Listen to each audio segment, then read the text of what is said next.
ರಾಜ್ಯ ಸರ್ಕಾರದ ಮಹತ್ವಾಕಾಂಕ್ಷಿ ಯೋಜನೆಯಾದ ಗೃಹಜ್ಯೋತಿಯ ಸಹಾಯಧನವನ್ನ ಎಸ್ಕಾಂಗಳಿಗೆ ಸರ್ಕಾರ ಮುಂಗಡವಾಗಿ ಪಾವತಿಸುತ್ತಾ ಇದ್ದು, ಗ್ರಾಹಕರಿಂದ ಹಣ ಪಡೆಯುವ ಯಾವುದೇ ಪ್ರಸ್ತಾಪ ಮುಂದಿಲ್ಲ ಎಂದು ಸರ್ಕಾರ ಸ್ಪಷ್ಟಪಡಿಸಿದೆ. ಈ ಕುರಿತು ಮಾತನಾಡಿದ ಇಂಧನ ಸಚಿವ ಕೆಜೆ ಜಾರ್ಜ್, ಗೃಹಜ್ಯೋತಿ ಹಣವನ್ನ ಸರ್ಕಾರ ಮುಂಗಡವಾಗಿ ಪಾವತಿಸದಿದ್ದರೆ ಜನರಿಂದ ಪಡೆಯಲು ಕರ್ನಾಟಕ ವಿದ್ಯುಚ್ಛಕ್ತಿ ನಿಯಂತ್ರಣ ಆಯೋಗಕ್ಕೆ ಎಸ್ಕಾಂಗಳು ಮನವಿ ಮಾಡಿವೆ ಎಂಬ ವಿಚಾರ ತಪ್ಪು ಕಲ್ಪನೆಯಿಂದ ಸೃಷ್ಟಿಯಾಗಿದೆ. ಸರ್ಕಾರಕ್ಕೆ ಅಂತಹ ಯಾವುದೇ ಉದ್ದೇಶ ಇಲ್ಲ ಎಂದು ಇಂಧನ ಸಚಿವ ಕೆಜೆ ಜಾರ್ಜ್ ಅವರು ಸ್ಪಷ್ಟಪಡಿಸಿದ್ದಾರೆ. ಗೃಹಜ್ಯೋತಿ ಯೋಜನೆ ಘೋಷಣೆ ಸಂದರ್ಭದಲ್ಲೇ ಗೃಹ ಬಳಕೆದಾರರಿಗೆ 200 ಯೂನಿಟ್ ವರೆಗೆ ಉಚಿತವಾಗಿ ವಿದ್ಯುತ್ ಪೂರೈಸುವುದಾಗಿ ಸರ್ಕಾರ ಹೇಳಿತ್ತು. ಸಬ್ಸಿಡಿ ಮೊತ್ತವನ್ನು ಸರ್ಕಾರದಿಂದಲೇ ಪಾವತಿ ಮಾಡುವುದಾಗಿಯೂ ಹೇಳಲಾಗಿತ್ತು.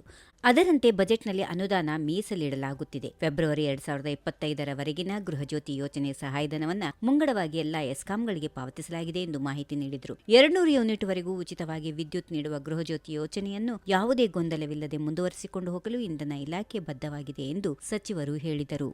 ಈ ವಿಡಿಯೋ ನಿಮಗೆ ಇಷ್ಟವಾದಲ್ಲಿ ಲೈಕ್ ಮಾಡಿ, ಶೇರ್ ಮಾಡಿ, ಸಬ್ಸ್ಕ್ರೈಬ್ ಮಾಡಿ.